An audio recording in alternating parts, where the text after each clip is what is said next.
Hello बच्चों, ये JEE main 2023 का क्वेश्चन है। 10 अप्रैल शिफ्ट 2 का क्वेश्चन है। देखिए इसमें क्या बोला जा रहा है। If the maximum load carried by an elevator is 1400 KG, मतलब जो एलिवेटर है मैक्सिमम जो लोड लेके कैरी कर रहे हैं ना वो 1400 केजी है, जिसमें 600 केजी पैसेंजर का है और 800 एलिवेटर का खुद का वेट है, which is moving up with uniform speed. अब यूनिफॉर्म स्पीड है तो एक्सेलरेशन तो है नहीं, तो सूडो फोर्स काम नहीं करेगा यहाँ पर। And frictional force acting on it is 2000 newton. Then maximum power used by the motor.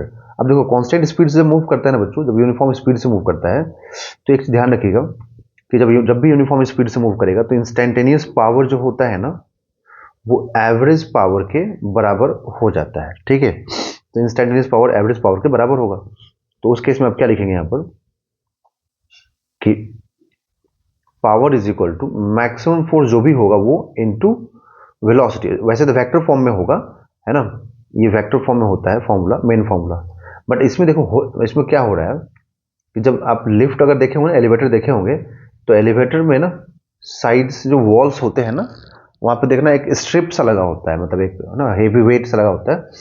तो वहां पर वो एक ऐसे पिलर बने होते हैं और उस पर ऐसे वेट लगा रहता है। जो जब लिफ्ट नीचे जाएगा ना तो ये वेट ऊपर चला जाता है, जब लिफ्ट नीचे जाएगा तो ये वेट ऊपर जाएगा, और जब लिफ्ट ऊपर जाएगा तो वेट नीचे आता है। तो ये जो पिलर्स बने होते हैं ना ये वाला, इन पे ये फ्रिक्शन लगाता है। ठीक है, तो यहाँ पर क्या हो रहा है कि लिफ्ट ऊपर जा रहा है, तो लिफ्ट ऊपर जाएगा बच्चों, तो यहाँ पर ये 1400 केजी का जो वेट है ना पैसेंजर और लिफ्ट का, ये तो काम करेगा ही डाउनवर्ड में एमजी के फॉर्म में, यहाँ पर एमजी के फॉर्म में काम करेगा।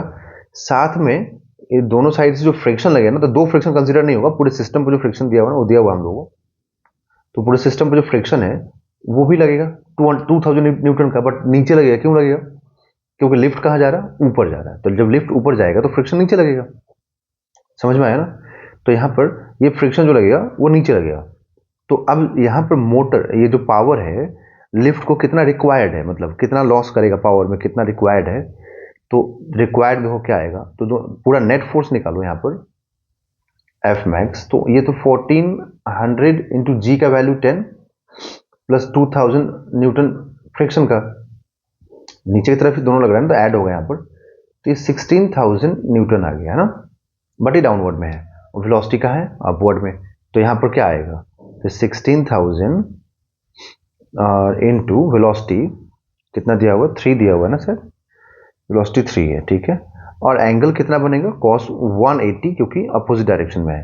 तो यहाँ पर पावर जो आएगा ना, देखो cos 180 -1 हो गया, और ये 48,000, तो 48,000 आएगा नेगेटिव में इतना वॉट। ठीक है, बट ये मोटर कितना रिक्वायर्ड है, इतना ये मोटर का रिक्वायर्ड है, मतलब अगर मतलब पावर इतना वो लॉस में लेके चला जा रहा है।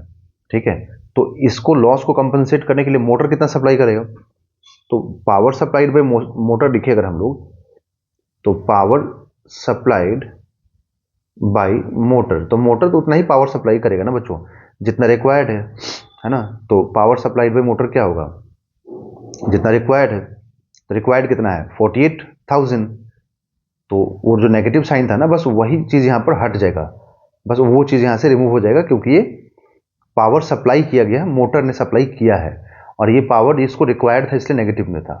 ठीक है, तो जितना रिक्वायर्ड है उतना सप्लाई कर देगा मोटर, हो गया खत्म। ठीक है, समझ में आया? तो ये 48,000 हो जाएगा बच्चों यहाँ पर, तो इसका आंसर। ओके, अच्छा एक मिनट रुकिए, किलो वॉट में पूछा है ना, तो किलो वॉट पूछा था बच्चों, फिर मैं लिख देता हूँ मैं कि ये 48 और ये 1000 हो जाएगा तो किलो वॉट, तो ये 48 किलो वॉट, मतलब ये 48 हो जाएगा यहाँ पे आंसर, तो आंसर इज 48।